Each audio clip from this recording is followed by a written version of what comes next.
Hello Libra, welcome to Guruma Hindi tarot. और ये reading है 27 सितंबर से लेके 4 अक्टूबर तक की।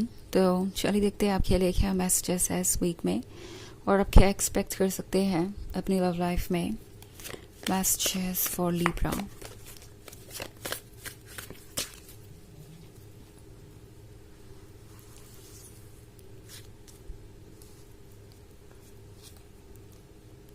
Seeker of spells, the enchanter's wheel, the fairy wind, 5 of visions, and the 8 of challenges.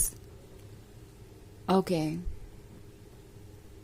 So, 8 of challenges का कार्ड है। I think आप किसी ऐसी सिचुएशन में स्टक सा महसूस कर रहे हैं जहाँ पे कुछ भी चूज कर पाना मुश्किल है।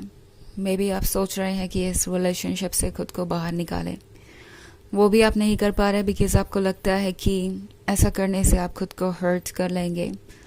दूसरी तरफ इस रिलेशनशिप में रह के भी आप हर्ट सा महसूस कर रहे हैं। आपको लग रहा है कि आपके पास कोई फ्रीडम नहीं है, आप कुछ भी कंट्रोल नहीं कर पा रहे और उसी जगह पे स्टक है जहाँ पे इस पर्सन ने आपको रखा है।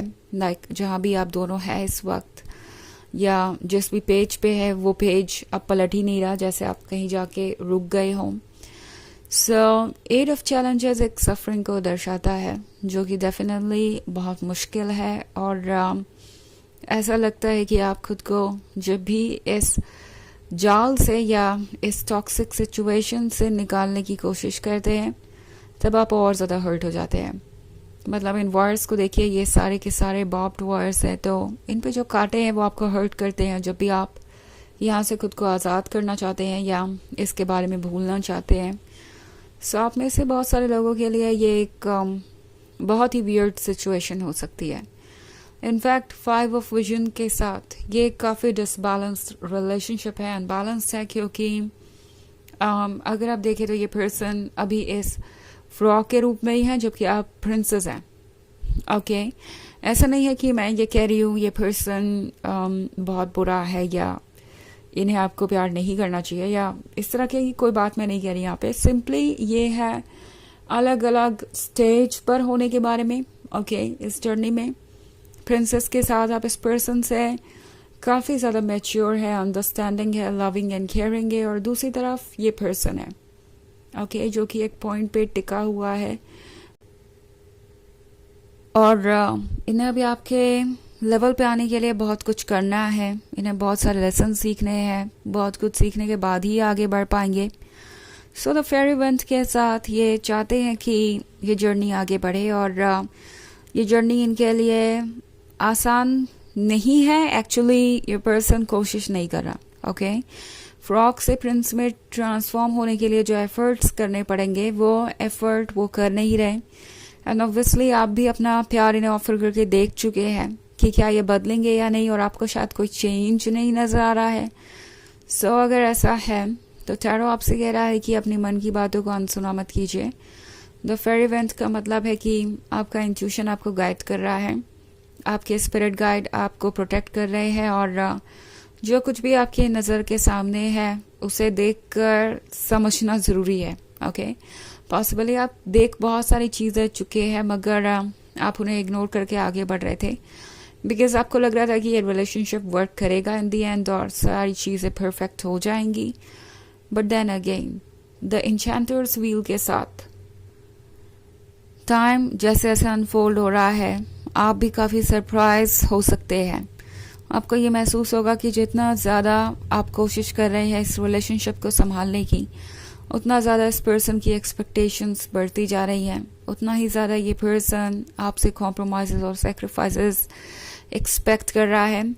ऑल्सो सीकर ऑफ स्पेल्स का कार्ड है। सो ये पर्सन ये सोच रहा है कि जो उन्हें मिला है वो काफ़ी लंबे वक्त के बाद मिला है, बहुत मुश्किलों के बाद मिला है, तो वो इसे लूज नहीं कर सकते। But at the same time ये पर्सन ये भी महसूस कर रहा है कि उन्हें एफर्ट करने की ज़रूरत नहीं है, क्योंकि एक बार जब आप उनसे अटैच हो गए हैं इमोशनली तो अब कोई चीज़ आपको उनसे अलग नहीं कर सकती और उन्हें ज़रूरत पड़ेगी तो वो आपको कोई कमिटमेंट देकर कन्विंस कर सकते हैं कि आपको इस रिलेशनशिप में रहना चाहिए.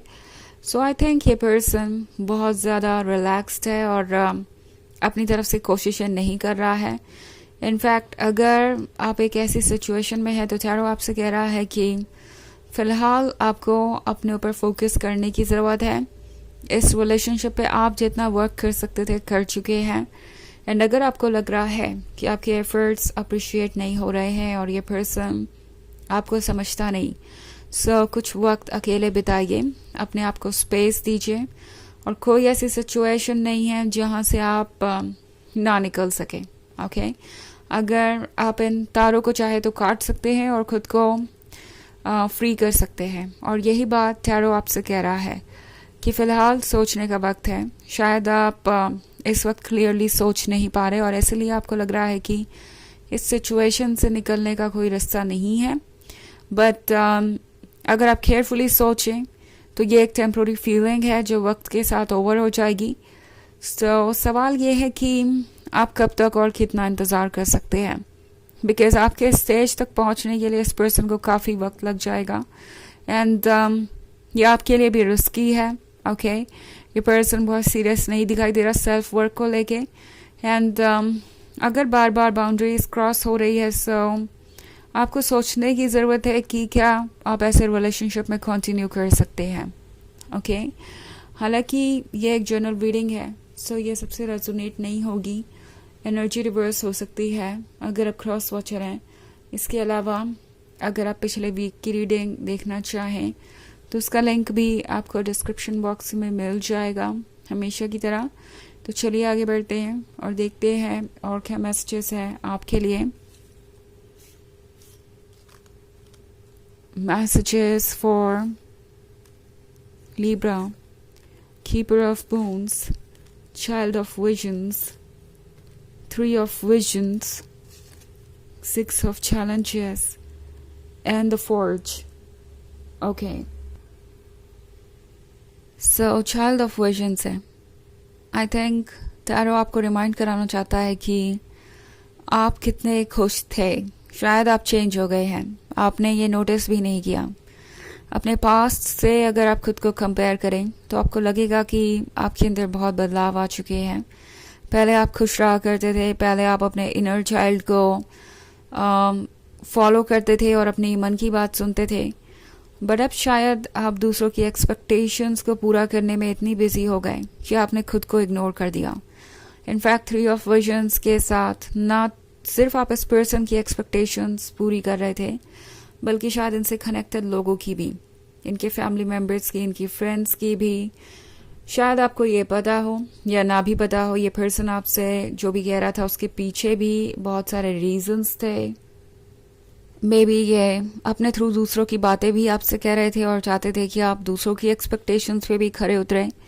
सो सिक्स ऑफ चैलेंजेस के साथ टैरो आपसे कह रहा है कि इस तरह की नेगेटिविटी से खुद को दूर रखिए, बचाइए. ओके बिकॉज ये बहुत ज़्यादा हार्म कर सकता है आपको. ओके एंड हीलिंग का टाइम लीजिए. द फोर्ज के साथ खुद को आपको दोबारा मोल्ड करना है, खुद को आपको दोबारा एक नया शेप देना है. और ये आसान नहीं होगा और आपको खुद को फोर्स करने की भी ज़रूरत नहीं है. बट एक चीज़ जो आपको श्योर करनी पड़ेगी वो ये कि आप इस तरह की सिचुएशन से खुद को दूर रखें, किसी भी तरीके की नेगेटिविटी को अपने लाइफ में अलाउ ना करें. तो ये है रीडिंग इस वीक की. चलिए देखते हैं कि आपके लिए ओरेकल मैसेज क्या है.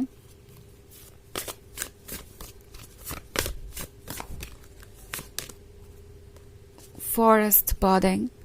तो ये कार्ड आपसे कह रहा है कि ये वक्त है खुद को रिलैक्स करने का, उन चीज़ों में टाइम स्पेंड करने का जो आपको पसंद है, बिकॉज यही चीज़ें आपको राहत देंगी, यही चीज़ें आपको हीलिंग में हेल्प करेंगी. और इस वक्त आपके लिए इससे ज़्यादा इम्पोर्टेंट कुछ नहीं होना चाहिए. सेल्फ केयर के सिवाय आपको इस वक्त किसी और चीज़ पे फोकस नहीं करना है क्योंकि आप ऑलरेडी बहुत ड्रेन्ड है, बहुत टायर्ड है.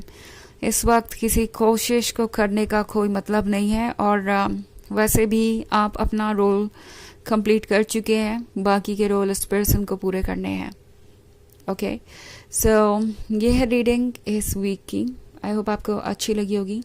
Thanks for watching. Till next video. Bye.